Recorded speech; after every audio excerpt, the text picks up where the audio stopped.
Mungkin apem Nusantara ini lebih nikmat daripada apem Tarim, ya. Oke, apapun jenis apemnya, yang penting lokal ada yang terbaik. Assalamualaikum warahmatullahi wabarakatuh. Salam sejahtera, salam persatuan Nusantara, dan salam sehat untuk kita semua. Masih ada yang ingat nggak kejadian di tahun 2012?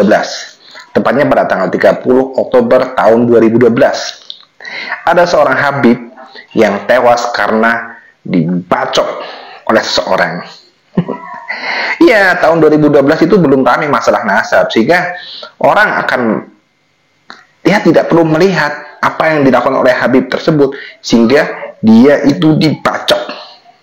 Nggak perlu melihat itu. Yang jelas ada durah Rasul yang tewas karena dibacok oleh seseorang. Mutlak salah, gitu.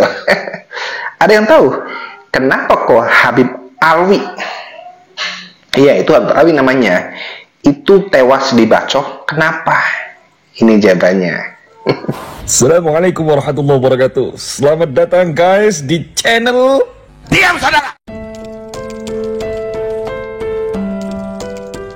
Pada tanggal 30 Oktober tahun 2012, ada seorang Habib yang namanya Habib Alwi. Beliau ini dari Sampang, Madura. Nah, kemudian Habib ini itu mencintai dan akhirnya selingkuh dengan seorang. Kemudian paman dari suami seorang perempuan tadi itu yang berselingkuh dengan Habib, namanya Matluki, itu tidak terima istri dari ponakannya itu dipermainkan atau bermain dengan seorang Habib yang datang ke tunai Rasul itu. Sehingga Matluki mengajak dua orang yang namanya Matowi dan Sayeri. Nah, akhirnya mereka bertiga merencanakan pembunuhan. Pada saat dia pulang, entah dari mana, ternyata mampir untuk menengok jembatan yang katanya lagi dibangun itu. Di tengah perjalanan mobil itu dicegat. Kemudian terjadi adu mulut dan akhirnya dides kena dadanya dan kena perutnya. Dibawa ke rumah sakit dan akhirnya innalillahi.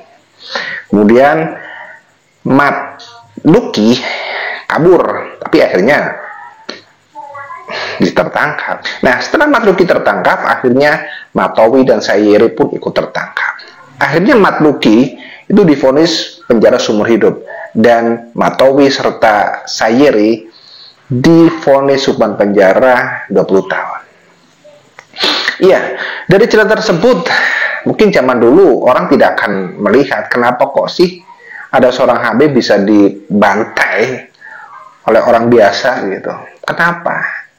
Saya rasa dulu orang nggak berpikir seperti itu. Yang jelas Habib itu didolimi karena yang namanya Habib itu kan dianggap sebagai keturunan Rasulullah, sehingga apa saja yang dilakukan itu adalah sebuah kebolehan, bahkan didukung, karena itu mengandung berkah yang akan menjadi jembatan untuk mendapatkan syafaat. Seperti itu. Makanya pada saat Matowi ini mengajukan banding, itu para muhibinnya tidak terima. Bahkan pada saat sidang kemudian divonis seumur hidup dan divonis 20 tahun penjara, itu para muhibinnya tidak terima. Mereka meminta untuk hukuman mati. Saya rasa ini tidak adil sih, tidak adil. Ya, selain kita mengakui bahwa yang namanya pembunuhan itu tidaklah dibenarkan, tetap harus diproses secara hukum, yaitu Matluki, Matowi serta Sayeri. Iya, memang di penjara. Tetapi coba lihat, kenapa kok mereka bertiga itu bisa melakukan hal semacam itu? Itu pasti ada sebabnya kan? Iya. Jadi Habib Alwi ini yang jadi pemicunya, kan urusan apa gitu. Makanya jadi pamannya suaminya seorang istri itu marah, sehingga dibantai.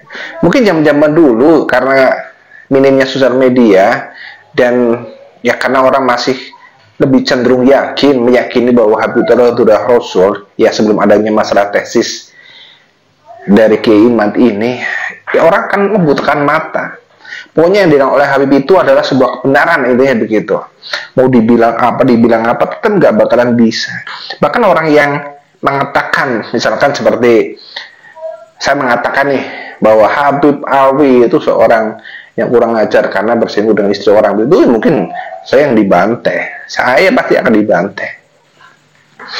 Iyalah, karena ya itu, Indonesia sudah 550 tahun di sini sudah tercuci otaknya. Tidak hanya orang awam, para kiai-kiai pun, para ulama-ulama pun sudah tercuci otaknya.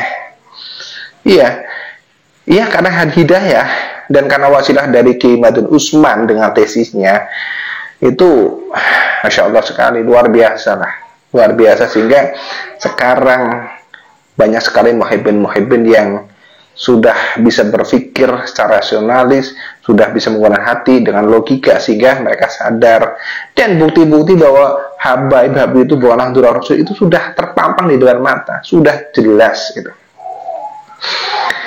Jadi mau dari sudut apa? Ya? Mau Habib yang model mana? Ya?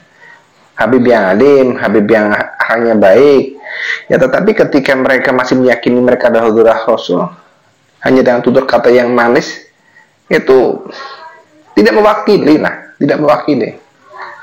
Ya, karena di sini adalah Habib ketika Kiai Madun Usman Al-Bantin itu punya data, punya bukti-bukti yang lengkap. Mereka pun tidak bisa menerima dengan hati. Ya, dengan legowo, dengan cara ayolah kita diskusiin ya, adu data. Kalau memang para Habib Alwi adalah Durah Rasul, ya ayo kita pasti akan mendukung para Habib ini untuk mengibarkan bendera di Nusantara. Tapi faktanya selama ini yang diceritakan oleh mereka itu adalah sebuah kebohongan. Mereka, baik Habib yang kata lemah lembut, itu nyata-nyata banyak sekali melakukan kejahatan. Bukan kejahatan di dalam hal ya fisik, tidak. Iya, tetapi kendawirannya, kebohongannya, doktrin-doktrinnya itu sudah sangat jauh dari akhlak Rasulullah.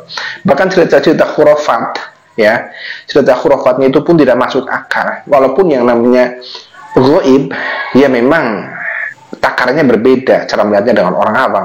Tetapi kalau seperti yang dikatakan, yang disampaikan oleh para Habib ini ya keterlaluan.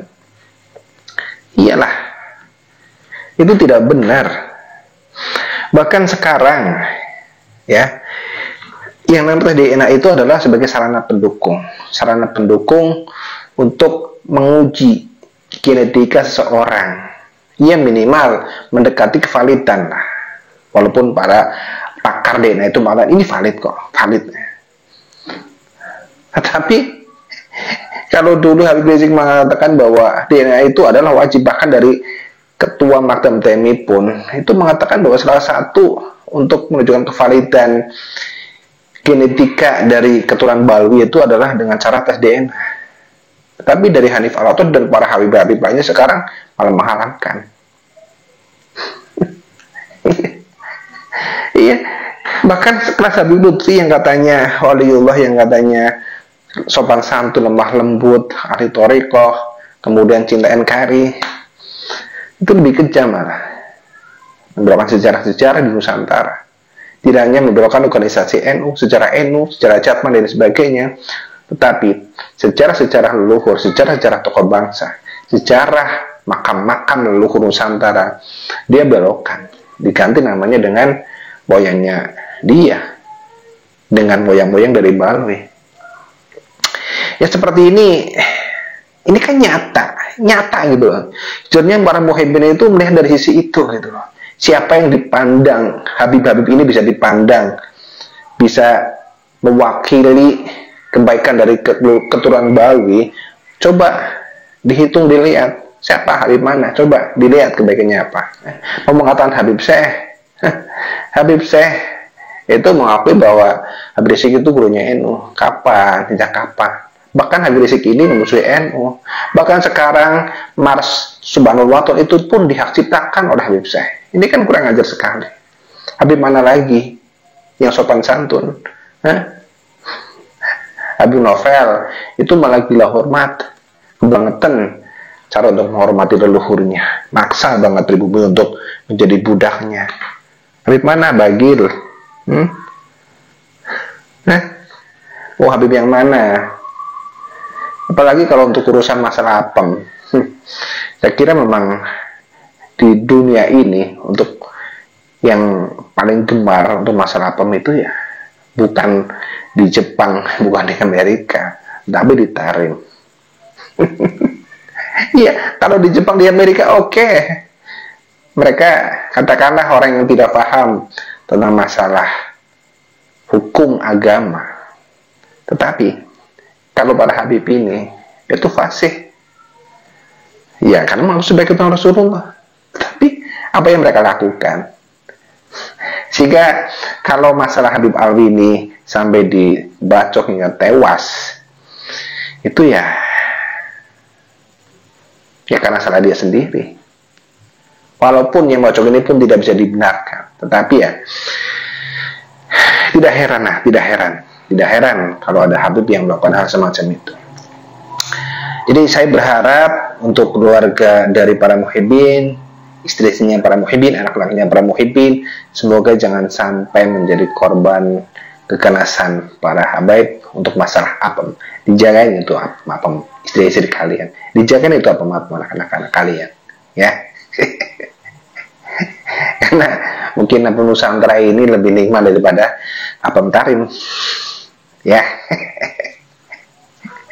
Oke, apapun jenis apemnya, yang penting lokal ada yang terbaik. Oke, mari kita jalan negeri ini dari tangan-tangan orang-orang jahat, dari para pencuri makam dan dari para pencuri nasab.